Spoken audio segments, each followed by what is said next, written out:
China moves to consolidate more power over Hong Kong. The United States has decided to view Hong Kong in a different legal light. Are we abandoning Hong Kong, or is this perhaps a new frontier in the U.S.-China trade war? We're going to catch you up on all this on today's episode of the Tonic Accord.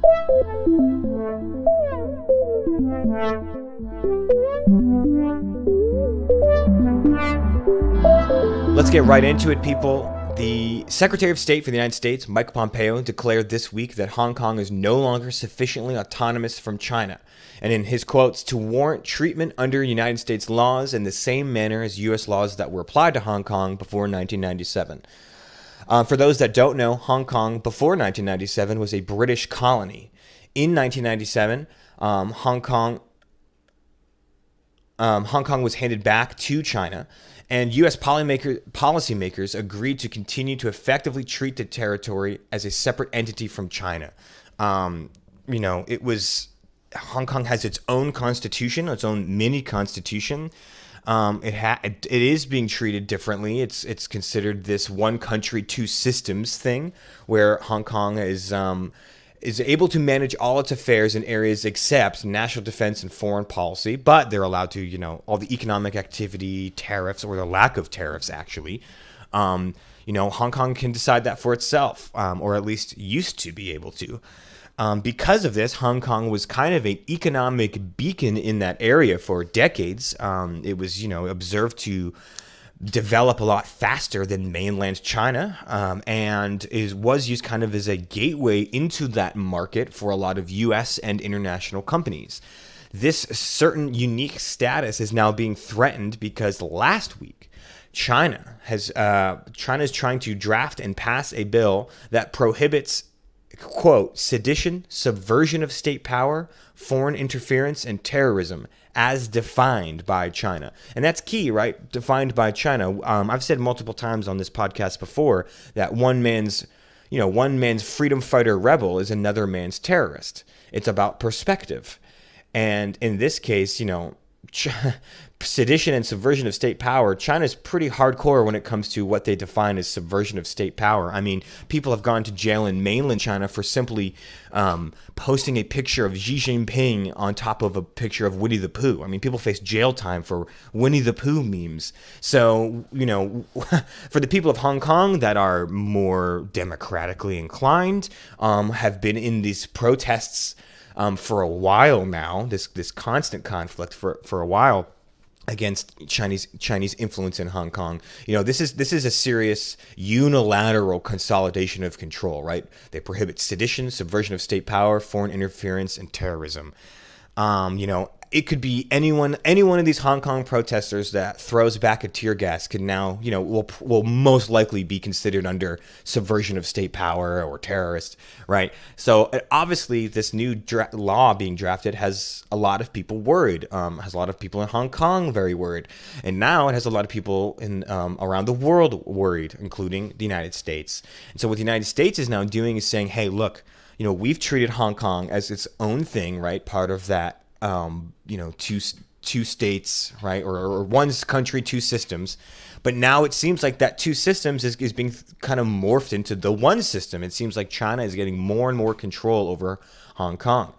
Hong Kong's mini constitution, which is called the Basic Law, is kind of being threatened. And unfortunately, the buck does kind of stop with Beijing. A lot of these laws are allowed to be interpreted by Beijing, and therefore, even though you have all this, autonomy, it can be taken away at a moment's notice, and we're seeing that happen. So the response is the United States is now saying, look, we don't see Hong Kong as this unique autonomous place anymore. We're seeing it become more and more like mainland China.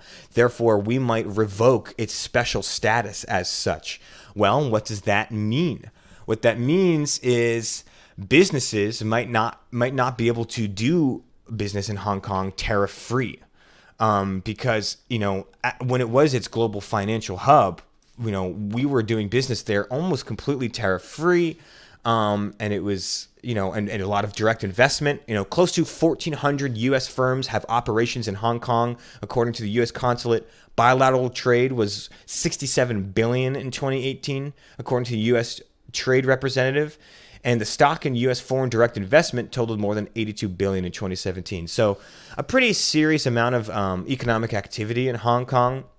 Nearly every major U.S. financial firm maintains a presence in Hong Kong, with hundreds of $billions in assets under management, according to Hong Kong State Department. And so there is going to be a little bit of an economic hit if we start to get rid of this special status. What that means then is all the kind of tariffs and trade war things we're doing against China will most likely then be applied to Hong Kong as well. And then that would obviously have an impact on economic activity. Now, the economic activity that we do in Hong Kong compared to mainland China is pretty small, right? I did talk about the billions, right? And it's definitely significant, but it's we're talking about hundreds and hundreds of billions of dollars of economic activity to mainland China.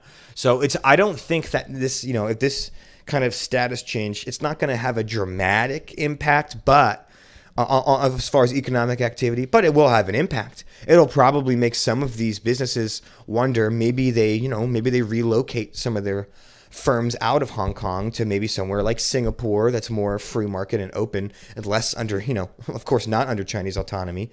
And the U.S. is not alone in this. Australia, Canada, Britain also joined the United States in a public statement on Hong Kong on Thursday. They expressed deep concerns over China's decision to impose a national security law. They say that Beijing's actions have jeopardized Hong Kong's stability and prosperity. And so, this could really put a strain on Hong Kong's businesses, U.S. businesses in that area. But I think as far as the United States strategy, it's part of this trade war, right? I don't think it's necessarily the U.S. abandoning the people of Hong Kong. I think it's them realizing that China's basically taking over, and they need to treat Hong Kong as a part of China, which China's trying to do. It's definitely complex. Unfortunately, I do think, right, that businesses in Hong Kong and the people of Hong Kong are going to be hit by this probably a little bit. But and that is a worry, right? We definitely don't want the people of Hong Kong to suffer the most. But how do you tackle something like this? How do you tackle something that's supposed to be this autonomous little island, quote unquote, in this area that it no longer is, that basically is under Chinese control? I don't think it's necessarily the U.S. abandoning Hong Kong. I think it's our change in strategy on this Chinese trade war. But we'll have to see what happens. Trade is only a part of it too, right? They said that it's unlikely that the United States will ditch its relationship in Hong Kong in full. This is from CNN Business. But a more troubling risk is access to sensitive American technology. Hong Kong might restrict our access to American technology, and that would mean that Hong Kong would be forced to get its technology and all these things from mainland China, which we've talked about Huawei and their security concerns. It just means that it's a tough situation because it might our kind of change in our status towards Hong Kong might push them further into Chinese control, which is a worry of mine. But it also means that the United States is taking this seriously and saying, hey, we know what you're doing in Hong Kong. We're seeing what you're doing. We're not going to start treating Hong Kong as some special island if you're going to just absolutely seize control and go against everything that Hong Kong's constitution stood for. It's certainly going to be a turbulent time ahead. Hong Kong protests have kind of rekindled because of this Chinese law against sedition and subversion of state power. Our relationship with China is incredibly complex, and now our relationship with Hong Kong is getting more complex. The official status change has not happened, right? So just so you know, right, it's being considered. Mike Pompeo, I guess once a year, the Secretary of State has to give an update on the status of Hong Kong. And so what's happening is in this update, he might change the way we define Hong Kong and the way we view it. It hasn't happened yet, but he's let us know. Mike Pompeo has made this statement, and he's let us know that it's, the times are changing, and it's something that we have to definitely keep an eye on. And it's a new development in the U.S.-China trade war. Hong Kong is kind of this weird poker chip in the middle that both sides are trying to play to their advantage, and we'll see how this plays out. Let us know your thoughts. Is Hong Kong still kind of this economic island, or do you think that it's too far gone? It's too far under the control of China and needs to be treated as such. Let us know your thoughts. We understand, right, that there's a lot of top headline news right now, especially in the United States, going on right now, that we do want to cover eventually, in the right manner. But for now, this episode specifically is about catching you up on things that maybe aren't reaching the headline news in the United States. This change in status of how the U.S. is viewing Hong Kong is one of those things. Please let us know what your thoughts on this topic, and as always, stay tuned for the regular episodes later this week. Thank you.